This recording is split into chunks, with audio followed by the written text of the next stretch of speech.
रामकृष्ण हरी अवधूत चिंतन श्री गुरुदेव दत्त। आपल्या चॅनल मध्ये सर्वांचं स्वागत आहे। कसे आहात आपण सर्वजण? मजेत असाल, भगवंताच्या भजनात तल्लीन असाल अशी अपेक्षा करते आणि आजच्या व्हिडिओला सुरुवात करते। सुंदर असा, उत्तम आणि पवित्र असा श्रावण महिना आहे आणि या श्रावण महिन्यामध्ये अनेक प्रकारच्या सेवा आपण करत असतो। तर वर्षभरामध्ये ज्या सेवा आपल्याकडून होत नाहीत त्या सेवाही, त्या उपासनाही आपण या श्रावण महिन्यात करत असतो। बऱ्याच घरामध्ये नवनाथ पारायण सध्या सुरू आहे, काहींचं झालेलं आहे, काही करणार आहेत आणि काहींचं चालू आहे। तर अनेक जणांना असा प्रश्न पडतो की नवनाथ महाराजांच्या सेवेमध्ये जर काही आपल्याकडून चुकलं तर आपला अपराध होईल आणि नवनाथ महाराज आपल्याला आपलं फळ देणार नाहीत किंवा आपल्यावरती क्रोधित होतील, अशी धारणा अनेकांच्या मनात आहे। तर नवनाथ महाराज खरोखर हे कठोर दैवत आहेत का, खरोखर कठोर देवता आहेत का, याविषयी आपण या व्हिडिओमध्ये थोडीशी चर्चा करणार आहोत। म्हणून हा व्हिडिओ शेवटपर्यंत नक्की पहा, कारण आपल्याला सेवा करावीशी वाटते नाही का। प्रत्येकाच्या मनामध्ये भावना आहे की माझ्याकडून सुद्धा भगवंताची सेवा, उपासना, साधना नाही का, थोडंसं का होईना अनुष्ठान माझ्या हातून घडावं आणि पुण्य लाभ मला प्राप्त व्हावा। अनेकांना असं वाटतं की नवनाथ हे खडतर दैवत आहे नाही का, म्हणजेच काय, यांना लवकर राग येतो आणि हे शाप वगैरे देतात, आपण वाचतो। पण तसं काहीही नाही। नवनाथ महाराज सगळ्यात अतिशय प्रेमळ दैवत आहे। अनेक ताईंच्या, अनेक दादांच्या मनात प्रश्न उभा राहतो, आम्हाला सुद्धा नवनाथाची सेवा करायला आवडते पण हे खडतर दैवत आहे असं समजलेलं आहे नाही का। आतापर्यंत सगळ्यात जास्त खडतर दैवत जर कोणतं असेल तर ते दत्त महाराज आणि नवनाथ महाराज यांच्याकडे आपण पाहतो।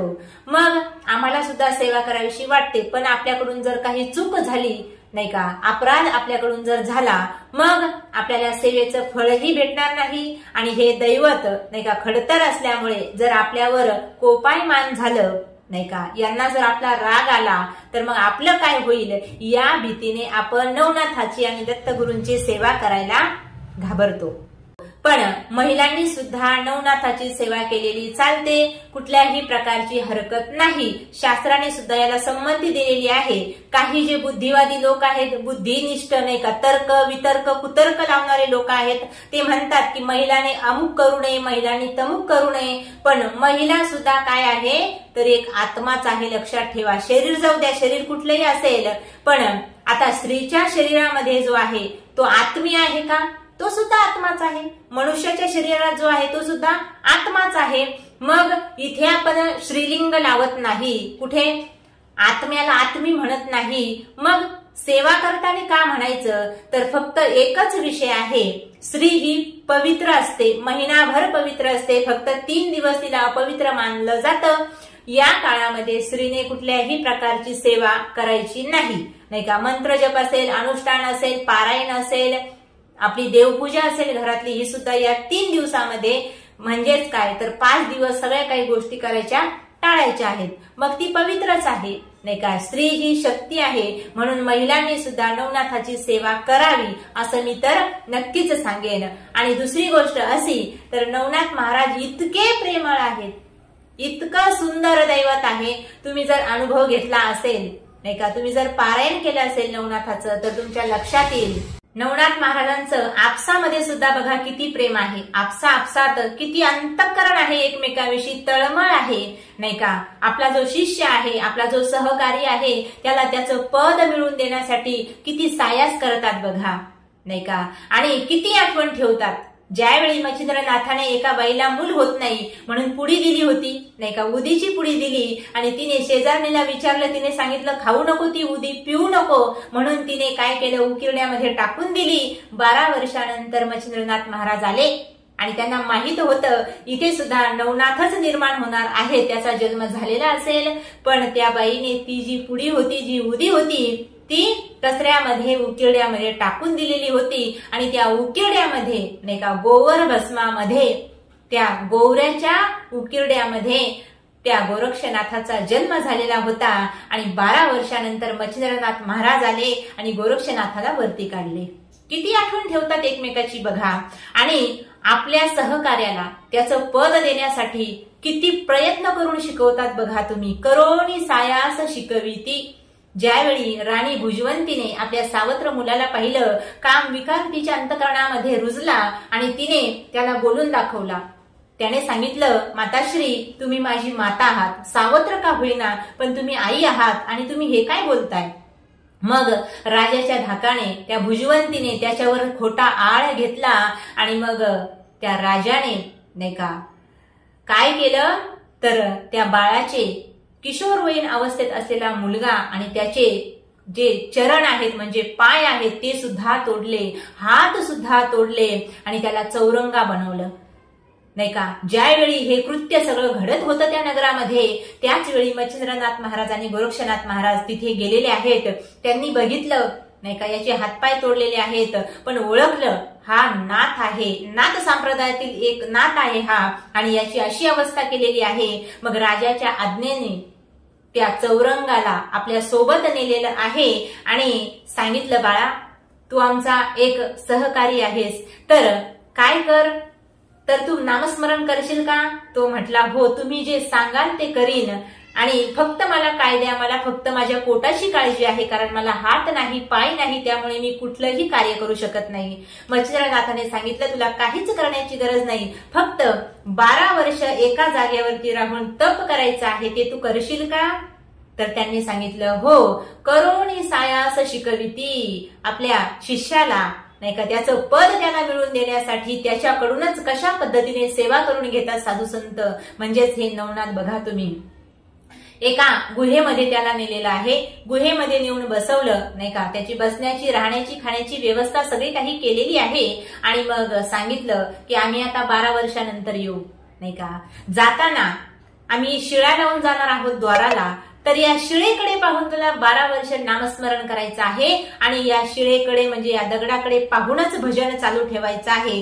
जर तुझी दृष्टी इकडे तिकडे झाली तरी शिळा घरंगळत येईल आणि तुझ्या अंगावरती पडेल, त्यातच तुझा मृत्यू सुद्धा होऊ शकतो, तुला हानी होऊ शकते, तुला इजा होऊ शकते. म्हणून काय कर, अगदी एकाग्र मनाने याने भजन करावं. म्हणून नवनाथ महाराजांनी या मच्छिंद्रनाथ महाराजांनी आणि गोरक्षनाथ महाराजांनी ही युक्ती शोधून काढली. म्हणजेच काय, त्या शिळेकडे पाहिलं नाही का याची पापणी सुद्धा लावणार नाही आणि याचं भजन अगदी भगवंतापर्यंत जाऊन पोहोचेल. आणि मंत्र सांगितला, दोघेही निघून गेले आणि नामस्मरण चालू आहे. 12 वर्षानंतर नाही का अधिकारी झालेले आहेत. भजन केल्यानंतर माणसाला अधिकार प्राप्त होतो आणि 12 वर्षानंतर मच्छिंद्रनाथ महाराज आले आणि स्वतःच्या स्वरूपाची ओळख त्यांना झालेली होती. चौरंगी नाथ नाही का त्यांना हे नाव पडलं आणि नाथामध्ये त्यांना सामील करून घेण्यात आलं. म्हणजेच काय, एखाद्याला त्याच्या अधिकाऱ्यापर्यंत त्याचं जे मुख्य पद आहे त्याचा जो अधिकार आहे त्या अधिकारापर्यंत नेऊन पोहोचवण्यासाठी नवनाथ महाराज किती साध्या आणि सोप्या भाषेमध्ये समजावून सांगतात पहा तुम्ही.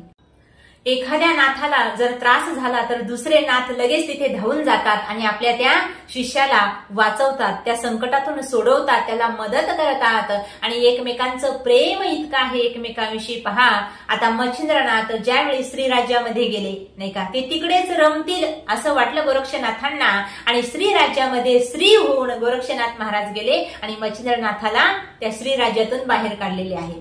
आता यांची ताकद, यांची पॉवर जी आहे ती सर्वात श्रेष्ठ आहे.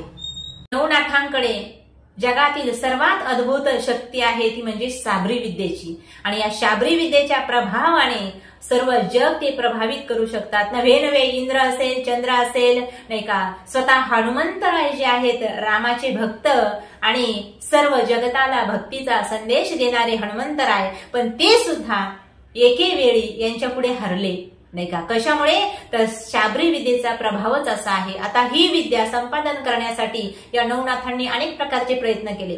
स्वतः भगवंताचे अवतार असून सुद्धा जप तप अनुष्ठान साधना केली, अन्न पाणी वर्ज्य करून नाही का, नुसता वायूचा आहार घेऊन यांनी ही विद्या संपादित केलेली आहे. म्हणून ज्यावेळी एक नाथ एका कुटुंबाच्या घरी थांबले, रात्रभर थांबले आणि त्या कुटुंबामध्ये मूल होत होतं त्या बाईला, पण ते लगेच मरायचं. 5 दिवसच थांबायचं या जगामध्ये आणि ते मृत्यू पावायचं. पण या दिवशी असं झालं, 12 दिवस झालेले होते त्यांच्या मुलाला जन्माला येऊन 12 दिवस झाले आणि 12व्या दिवशी हे एक नाथ त्यांच्या घरी गेलेले आहेत. रात्रीची विश्रांती तिथे केलेली आहे, पण सकाळी त्यांना रडण्याचा आवाज आला.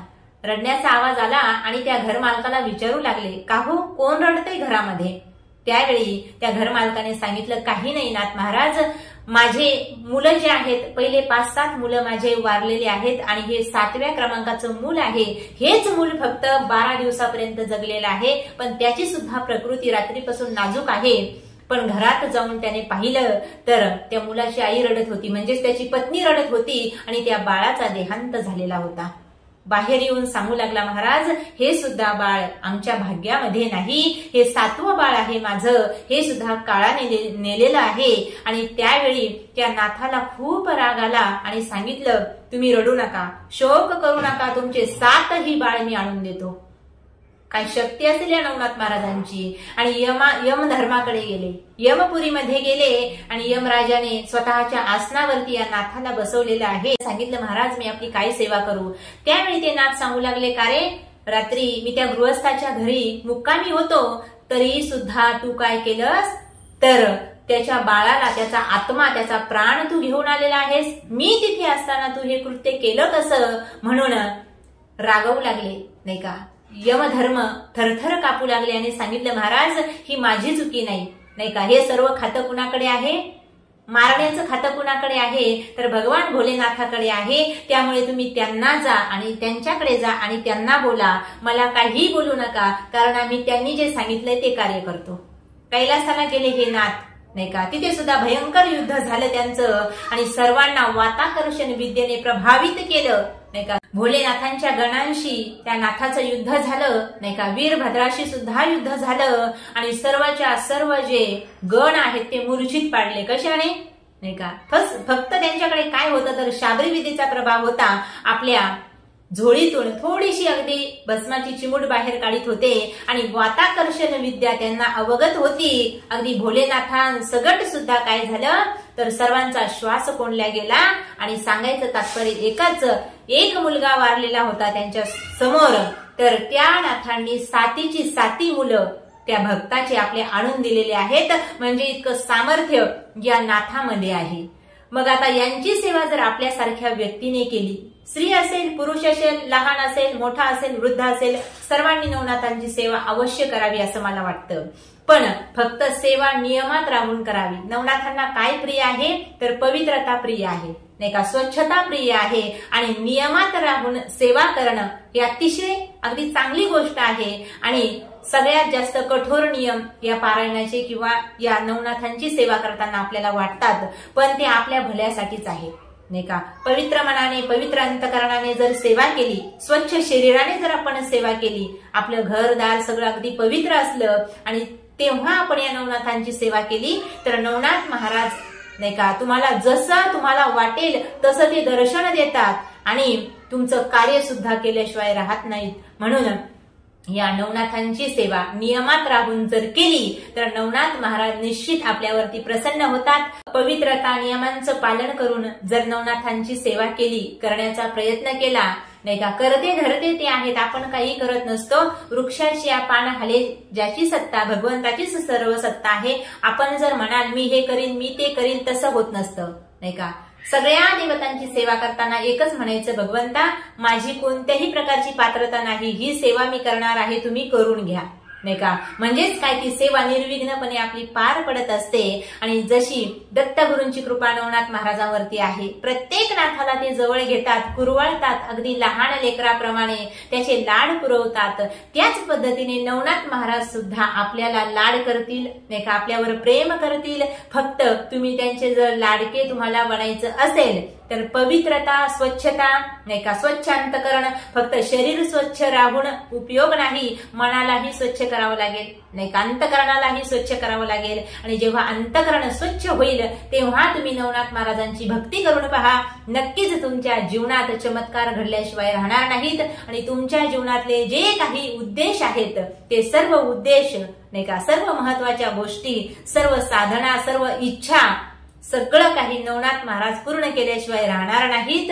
म्हणून नवनाथ महाराजांची सेवा सर्वांनी करावी नाही का, पवित्रतेने करावी. अतिशय दयाळू हे नवनाथ महाराज आहेत. कुठल्याही प्रकारची शंका मनात न बाळगता सगळ्यांनी नवनाथांची सेवा करा. राम कृष्ण हरी. अवधूत चिंतन. श्री गुरुदेव दत्त.